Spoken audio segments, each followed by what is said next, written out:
May 8th, 2020, Friday of the fourth week of Easter.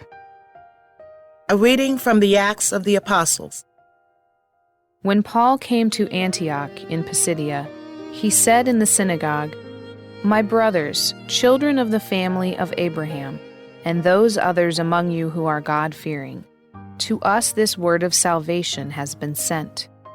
The inhabitants of Jerusalem and their leaders failed to recognize him, and by condemning him they fulfilled the oracles of the prophets that are read Sabbath after Sabbath.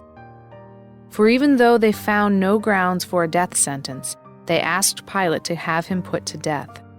And when they had accomplished all that was written about him, they took him down from the tree and placed him in a tomb.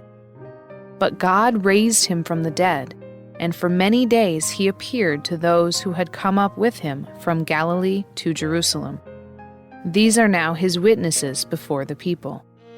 We ourselves are proclaiming this good news to you, that what God promised our fathers, he has brought to fulfillment for us, their children, by raising up Jesus. As it is written in the second Psalm, "You are my son, this day I have begotten you." The word of the Lord. The responsorial psalm. The response is, "You are my son, this day I have begotten you." I myself have set up my king on Zion, my holy mountain. I will proclaim the decree of the Lord.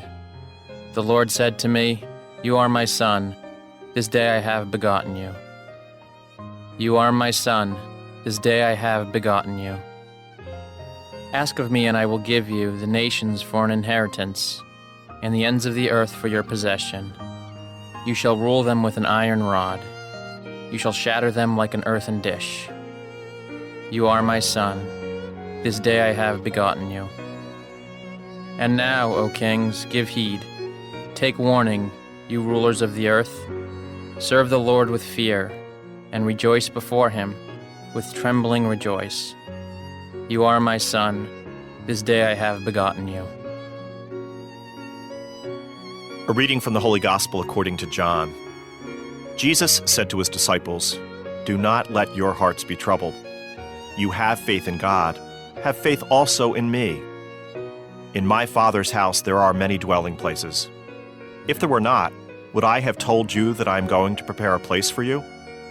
And if I go and prepare a place for you, I will come back again and take you to myself, so that where I am, you also may be.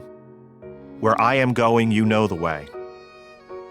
Thomas said to him, "Master, we do not know where you are going. How can we know the way?" Jesus said to him, "I am the way, and the truth, and the life. No one comes to the Father except through me." The Gospel of the Lord.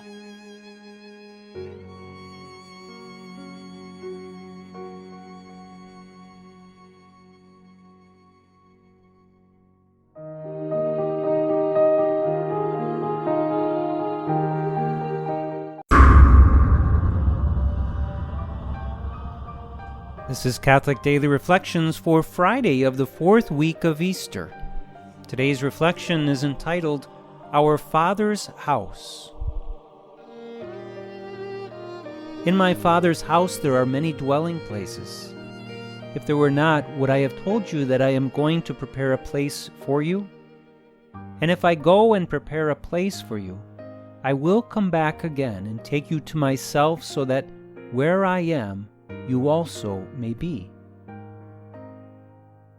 From time to time, it's important that we focus in on the glorious reality of heaven. Heaven is real, and God willing, one day we will all be united there with our triune God.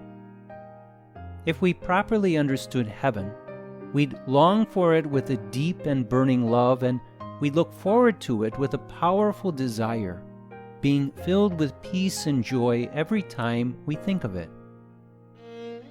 Unfortunately, however, the thought of leaving this earth and meeting our Maker is a frightening thought for some.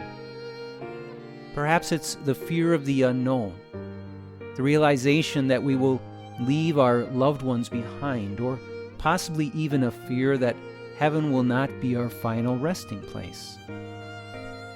as Christians, it's essential that we work at fostering a love of heaven by gaining a proper understanding of not only heaven itself, but also the purpose of our lives on earth. Heaven helps order our lives and helps us stay on the path that leads to this eternal beatitude. In the passage above, we are given a very consoling image of heaven. It's the image of the Father's house. This image is a good one to reflect upon because it reveals that heaven is our home. Home is a safe place. It's a place where we can be ourselves, relax, be with loved ones, and feel as if we belong. We are God's sons and daughters, and He has decided that we belong there with Him. Reflecting on this image of heaven should also console those who have lost a loved one. The experience of saying goodbye, for now, is very difficult, and it should be difficult. The difficulty of losing a loved one reveals that there is true love in that relationship, and that is good. But God does want the feeling of loss to also be mingled with joy as we ponder the reality of our loved one being with the Father in His home for eternity. They are happier there than we will ever be able to imagine, and we will one day be called to share in that joy. Reflect today upon this image of heaven, our Father's house. Sit with that image and let God speak to you. As you do, let your heart be drawn to heaven so that this desire will help to direct your actions here and now. Let us pray. Lord, I do long to be with you eternally in heaven. I long to be comforted, consoled, and filled with joy in your home. Help me to always keep this as my goal in life and to grow daily in a desire for this final resting place. Jesus, I trust in you.